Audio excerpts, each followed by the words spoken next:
Warahmatullahi wabarakatuh. Salam sejahtera untuk kita semuanya.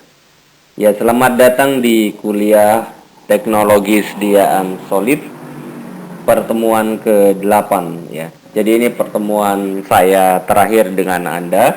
Selanjutnya nanti dengan dosen yang lain.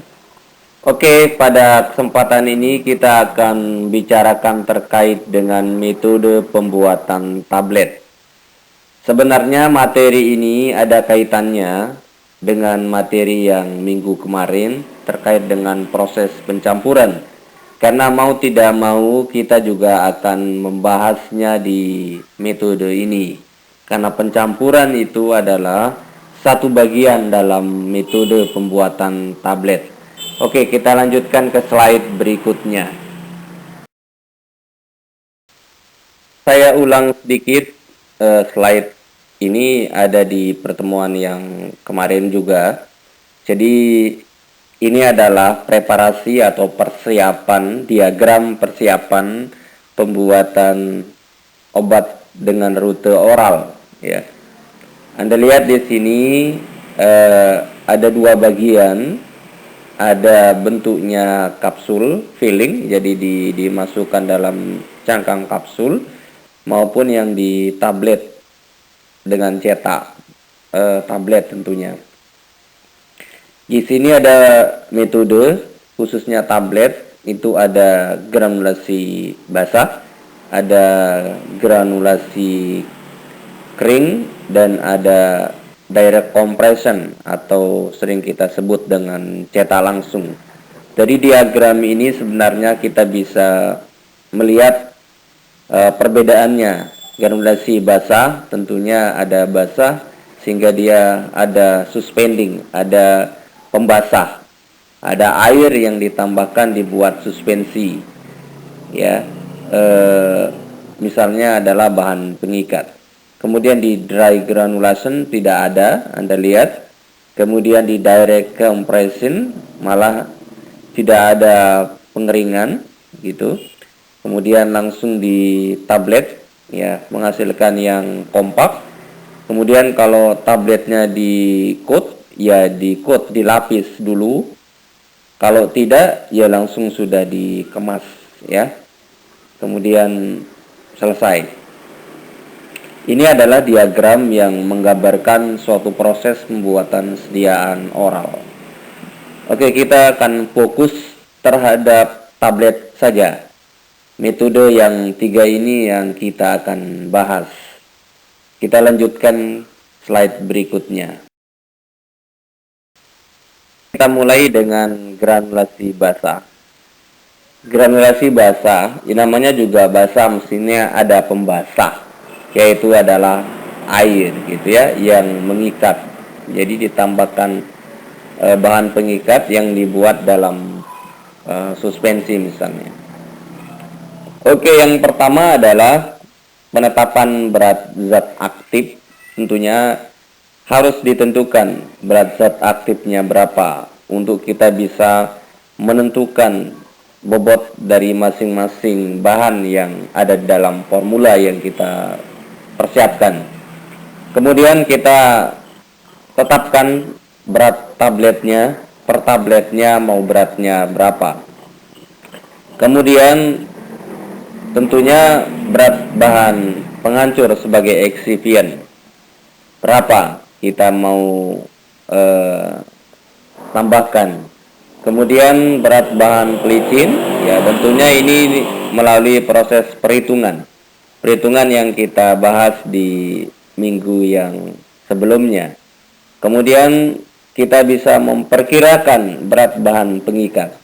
Nah, bahan pengikat ini bisa kita perkirakan penambahannya dengan cara ya ditambahkan secukupnya sampai terbentuk massa granul yang ditandai dengan memiliki konsistensi yang elastis, maka sudah tercapai yang namanya massa granul. Jadi diperkirakan secukupnya. Tetapi bisa juga kita menggunakan perhitungan yang pasti berapa mili yang ditambahkan. bahan pengikatnya dalam bentuk solusio misalnya. Kemudian yang keenam adalah kita menetapkan berat bahan pengisi. Ini bisa ditetapkan kalau semua bahan sudah ditentukan, maka sisa dari bobot yang ada itulah bobot bahan pengisi. Saya kira ini sudah kita bicarakan di minggu yang sebelumnya. Kita lanjutkan. Ya, kita ke faktor kritik proses granulasi basah. Jadi faktor yang sering harus diperhatikan dalam proses granulasi basah ini. Pertama adalah jumlah bahan pengikat yang dipakai. Karena ingat, semakin banyak bahan pengikatnya maka kekerasan tabletnya akan sangat keras, sehingga nanti waktu hancurnya akan berpengaruh sangat lama, tidak memenuhi syarat dari farmakopi. Kemudian waktu pencampurannya harus tepat, kapan dicampur, ya, fase internal dan fase eksternalnya, jadi harus pas. Kemudian lama pengeringan, pengeringan ini juga harus diperhatikan, ya, tidak kemudian semau kita melakukan pengeringan berapa lama, maka ada aturannya. Kemudian ini menentukan yang namanya konsistensi massa granul yang terjadi, sehingga akan mempengaruhi nanti hasil dari granul yang kita dapatkan, dan tentunya akan menentukan sifat fisik tablet. Inilah faktor yang penting yang harus kita perhatikan ketika kita melakukan proses pembuatan tablet dengan metode granulasi basah. Proses penambahan bahan pengikat selama granulasi, ya, ada 5 fase yang dilewati. Yang pertama, serbuk setelah dicampur, fase internal, ya, serbuknya kering, ingat. Kemudian bahan pengikat yang digunakan disiapkan tentunya dalam bentuk solusio, jadi bentuknya larutan. Kemudian diperkirakan jumlah yang ditambahkan di fase kedua, sehingga terjadi yang namanya awal jembatan cair, sehingga semua partikel bahan yang ada akan saling menempel satu sama lain. Ini adalah fase kedua. Fase ketiga, semakin banyak partikel yang saling terikat satu sama lain, sehingga terjadi yang namanya massa elastis. Yang namanya elastis kalau kita bentuk seperti kepalan, misalnya kita kepal, maka bentuk masanya seperti kepalan tangan, itulah elastis. Maka secara otomatis sudah tercapai massa granulnya. Kemudian yang keempat, ya, semakin banyak tentunya yang saling mengikat satu sama lain, yang namanya fase saturasi parsial atau sebagian. Nah, yang ini adalah yang kelima adalah terbalikkan atau inversi, ya, sehingga massa granul ini sampai fase kelima sudah siap untuk diayak menjadi sediaan granul. Ini adalah proses dalam granulasi basah, tidak kita dapatkan dalam granulasi kering maupun cetak langsung tentunya. Oke, sekarang kita melihat kenapa granulasi basah kita gunakan. Tentunya granulasi basah ini punya keuntungan tersendiri. Ya, yang pertama adalah untuk memperoleh aliran yang baik. Nah, ini tentunya untuk bahan-bahan yang alirannya kurang baik, maka perlu diperbaiki dengan metode granulasi basah. Jadi begitu maksudnya.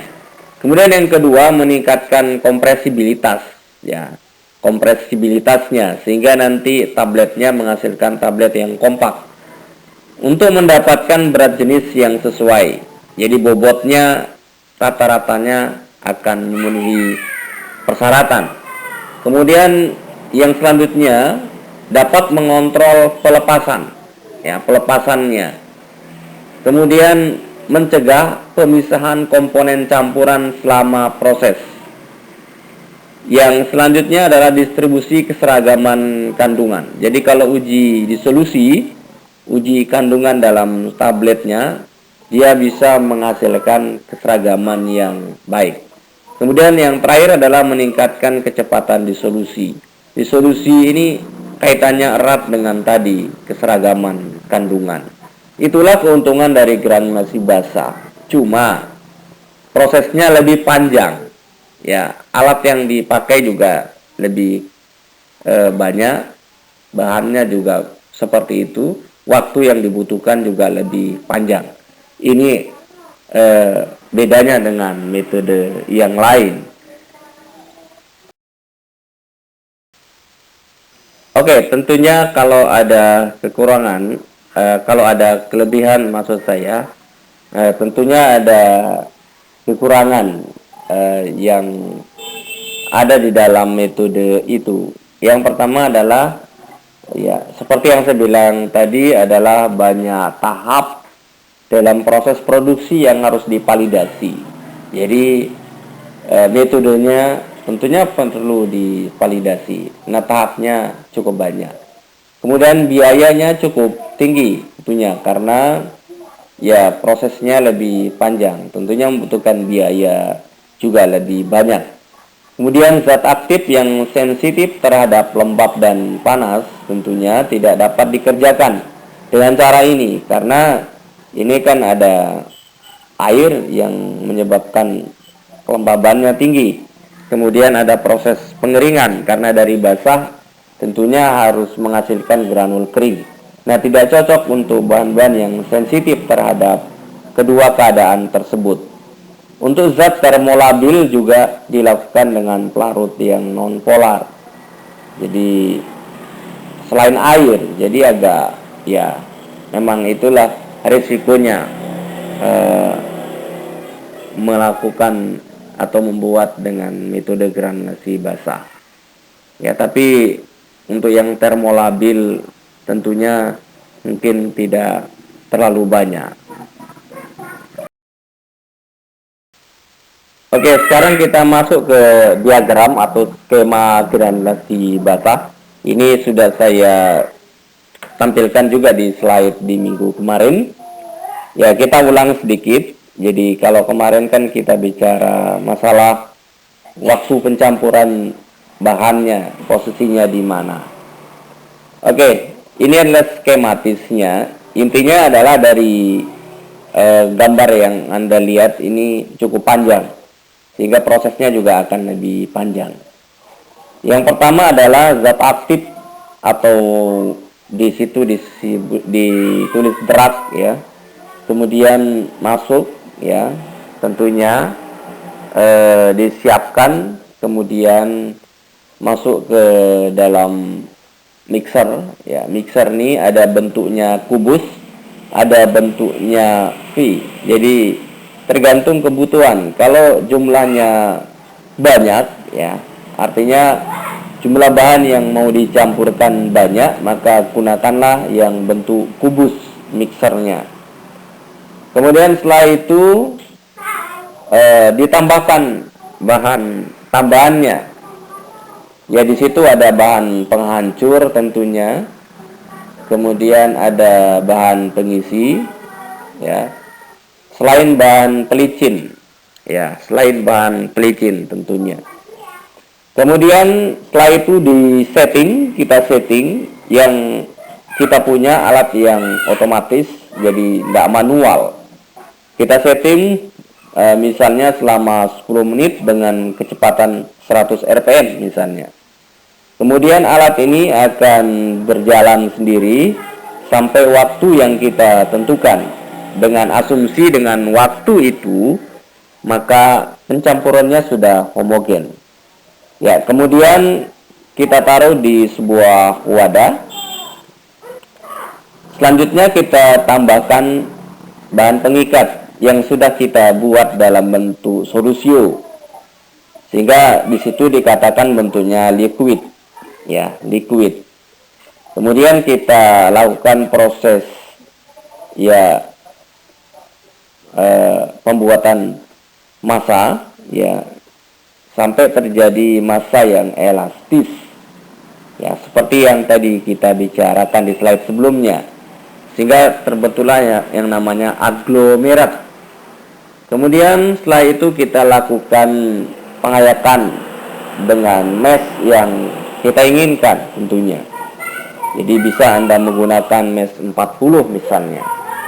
Kemudian di ayat biasa, ya, ditarik masanya dalam ayakan itu. Kemudian keluar dia dalam bentuk pelet, ya, pelet, butiran-butiran yang agak besar tentunya pelet itu. Setelah itu kemudian kita timbang dulu, kita timbang massa basahnya berapa, kemudian kita catat. Setelah itu masuk ke bagian pengeringan atau dry, di situ disebut. Kemudian menggunakan oven tentunya, kita setting suhunya tidak terlalu tinggi, ya, misalnya 70 derajat Celcius misalnya, selama 15 atau 30 menit lah misalnya.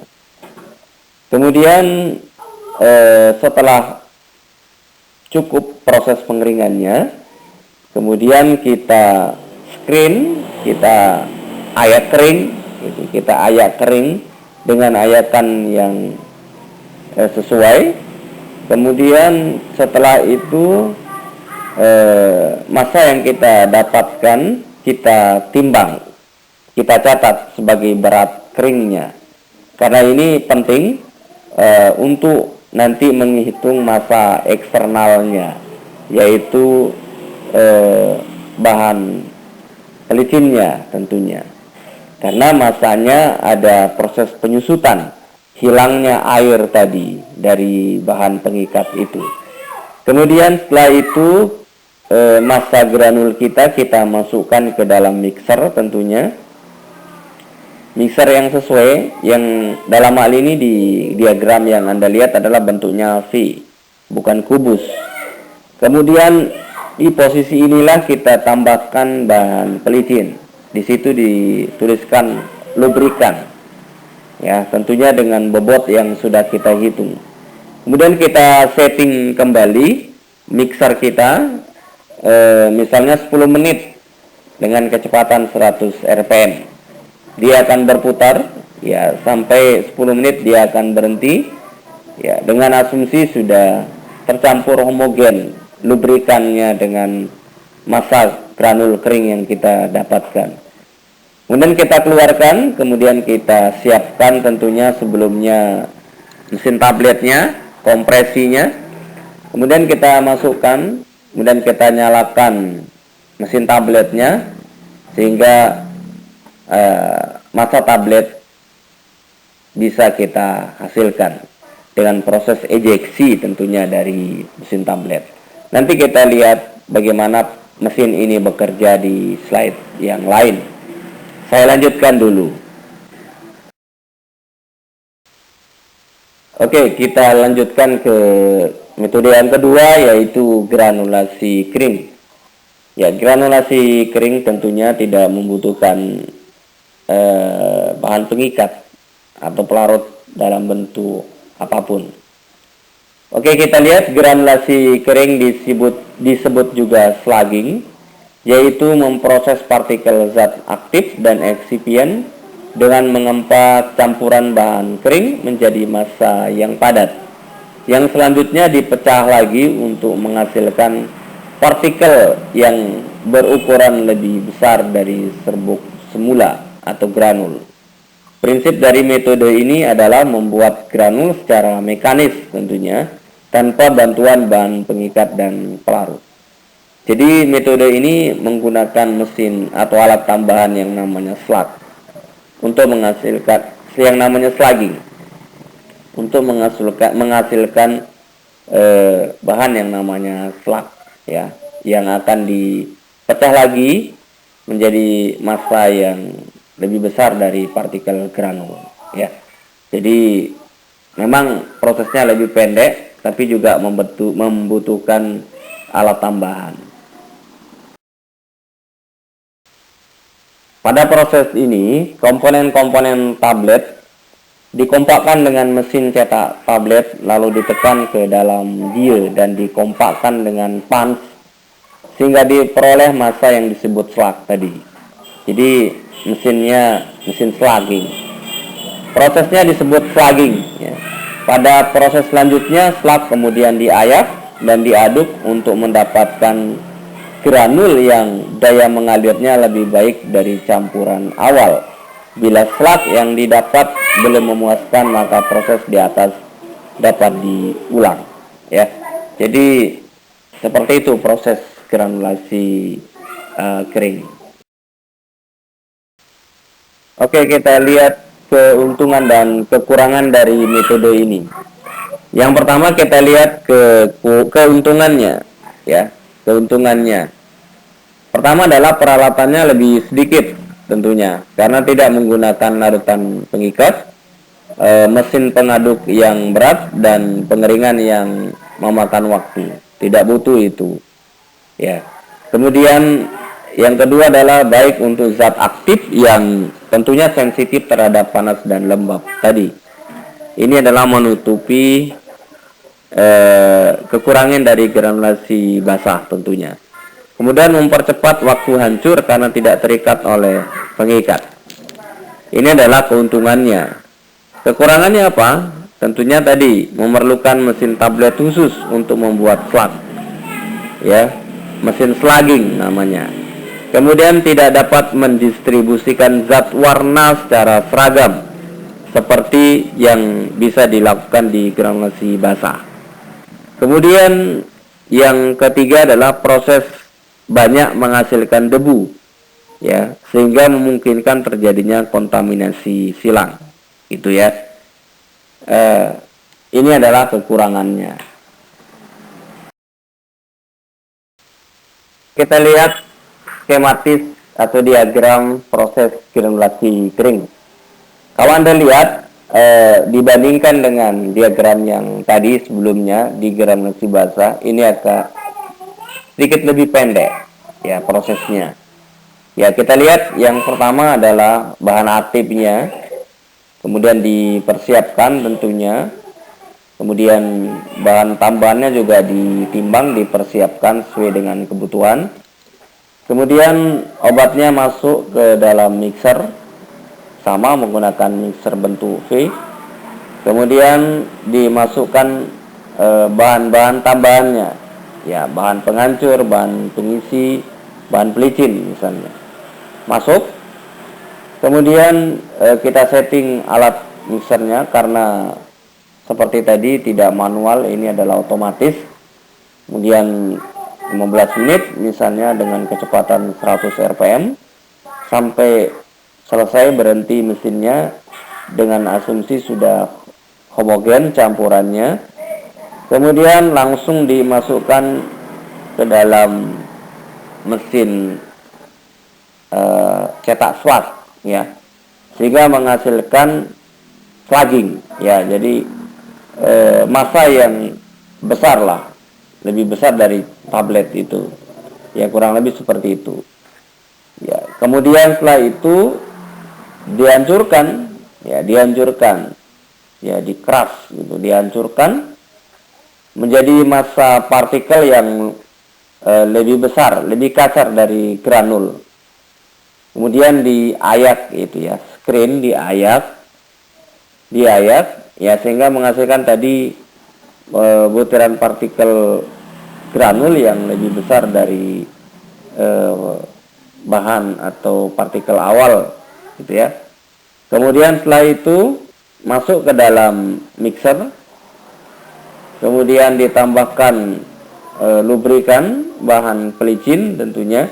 Kemudian kita setting alatnya untuk mendapatkan massa yang homogen. Setelah alatnya sudah berhenti, kemudian kita keluarkan, kemudian kita bisa langsung masukkan ke cetak tablet untuk dikompresi menghasilkan tablet. Ini adalah prosesnya. Yang berbeda tadi adalah di sini ada penambahan bahan pengikat dan proses pengeringan. Itu yang hilang dari diagram granulasi basah yang ada di granulasi kering yang kita lihat di diagram ini, sehingga prosesnya lebih pendek, tapi membutuhkan mesin tambahan yang namanya slugging itu tadi untuk menghasilkan slag. Kita ke metode yang terakhir, yaitu adalah cetak langsung atau kempa langsung. Yang namanya kempa langsung ya pasti langsung dikempa ya.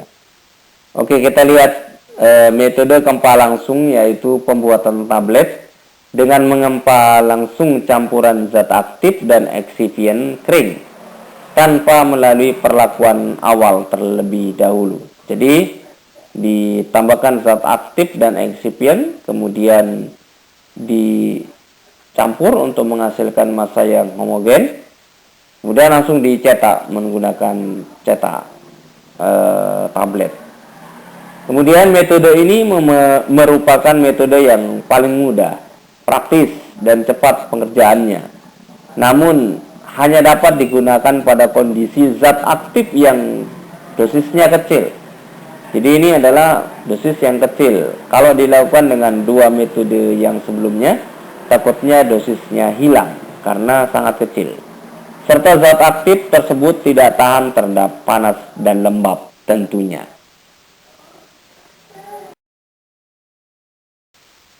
Oke, secara umum sifat zat aktif yang cocok untuk metode kempa langsung, yang pertama adalah harus alirannya baik. Karena tadi granulasi basah, kenapa dilakukan di granulasi basah? Untuk memperbaiki aliran. Jadi kalau aliran serbuknya sudah baik, ya pilihannya adalah kempa langsung. Kemudian kompresibilitasnya baik, misalnya bentuk kristalnya sesuai, kemudian mampu menciptakan adhesivitas dan kohesivitas dalam massa tablet. Maka kalau memenuhi 4 kriteria ini, maka pilihan yang paling baik adalah dengan kempa langsung. Jadi ini juga butuh proses untuk mendapatkan data dari keempat persyaratan ini. Ini adalah skematisnya. Ya, ini juga sudah saya bahas di minggu kemarin. Jadi semakin pendek atau bisa kita simpulkan adalah ini adalah metode bypass. Jadi pendek, jadi banyak prosedur yang sudah dihilangkan. Kita lihat bahannya tentunya disiapkan semua, zat aktifnya, kemudian bahan pengisi, ya kalau bahan pengisi dan tentunya bahan tambahan yang lain, kemudian masuk ke dalam mixer untuk dihasilkan massa yang homogen, ya tentunya bahan aktif dan eksipiennya atau tambahannya. Kemudian setelah homogen, tidak dilakukan proses apa-apa lagi, tinggal langsung dimasukkan ke dalam cetak tablet, dikempa, ya dihasilkan langsung tablet. Bukankah ini sangat-sangat pendek prosesnya? Tapi tadi persyaratan yang harus dipenuhi cukup berat ya. Jadi dipastikan sifat alirnya, kompresibilitasnya sudah sangat baik.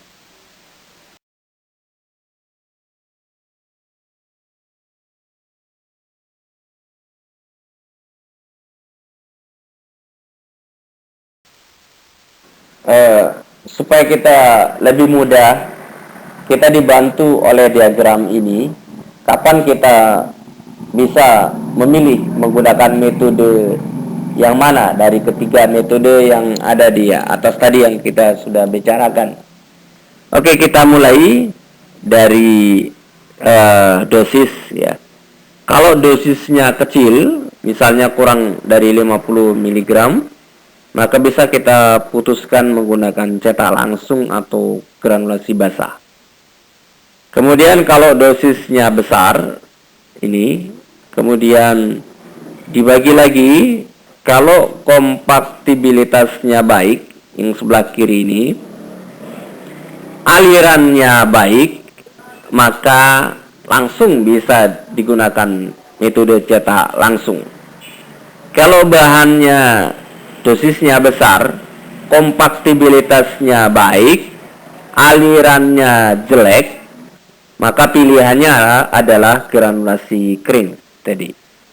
Kemudian di sebelah kanan, kalau dosisnya besar, kompaktibilitasnya jelek, kemudian stabilitas terhadap air dan suhu baik, maka pilihannya granulasi basah dengan pelarut aqua, air.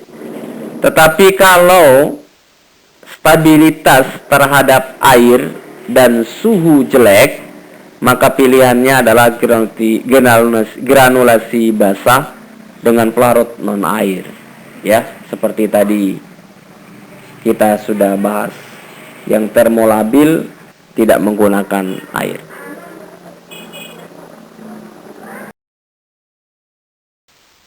Sedikit saya akan membahas tentang mesin atau siklus proses pencetakan tablet dengan mesin single pan. Ini adalah bagian-bagian dari mesin cetak tablet dengan klasifikasi single pan. Ada yang namanya top punch, ya, punch atas. Kemudian ada dia, ya, ruang tempat granul itu masuk sebelum dikempak oleh punch atas. Kemudian ada punch bawah atau bottom punch. Kemudian tadi yang bentuk lingkaran itu adalah excess powder atau granul yang akan dicetak.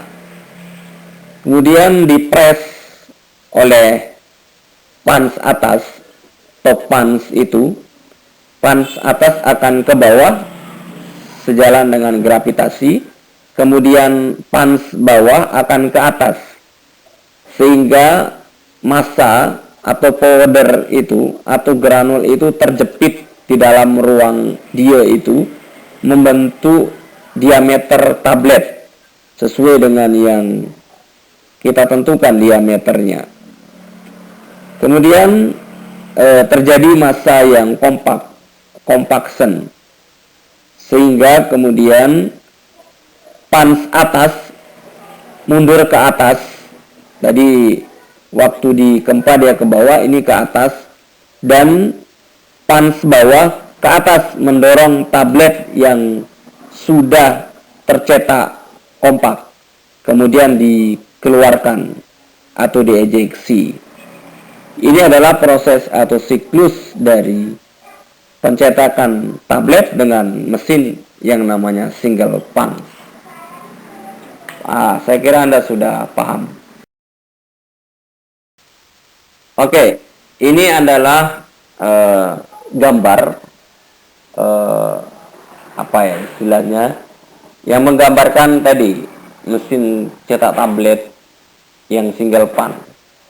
Jadi pertama ada bagian yang namanya hopper. Hopper ini tempat granul kering yang tadi sudah homogen, yang sudah dicampur dengan lubrikan atau bahan pelicin itu.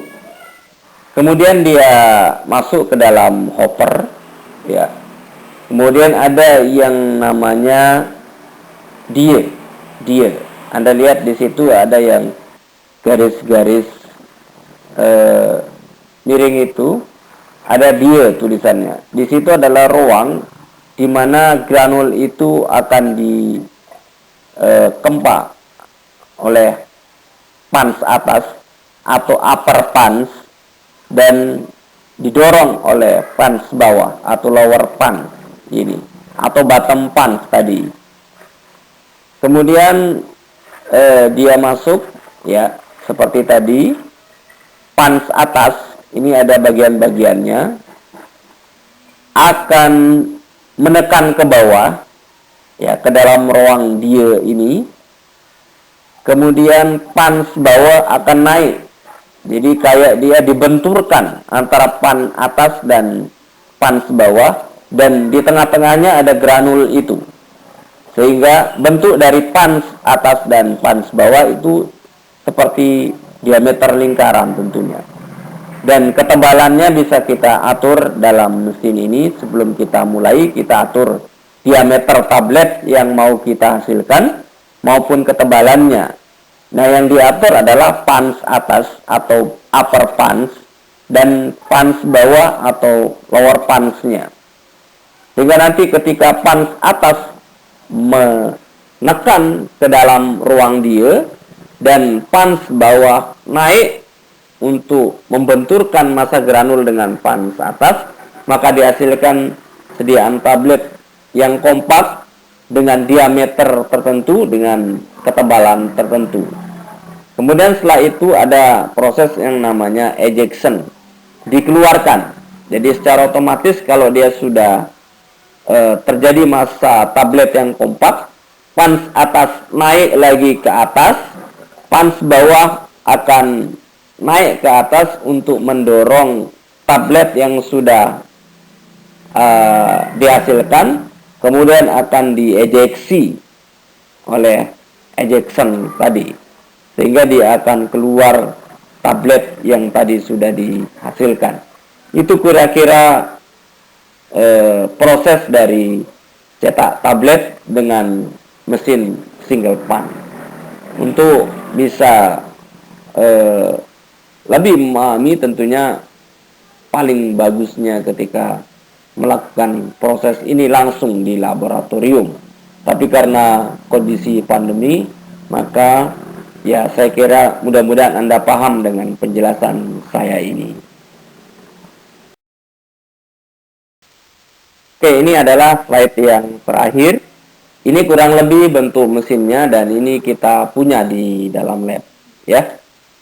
Ini adalah single pans, spesifikasinya produk asal Cina, kapasitas 5.000 sampai 6.000 tablet per jam.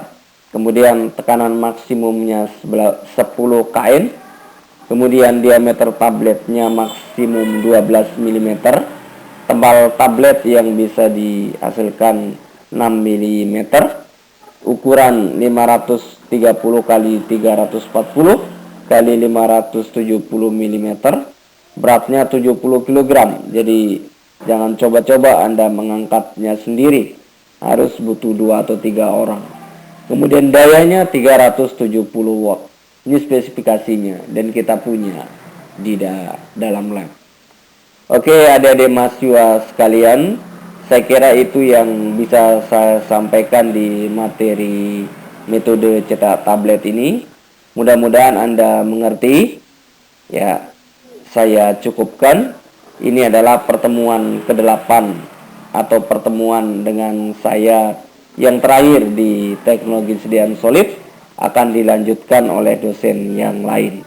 Terima kasih banyak. Saya mohon maaf kalau ada kekurangan dari pertemuan-pertemuan yang sebelumnya. Semoga bermanfaat. Assalamualaikum warahmatullahi wabarakatuh.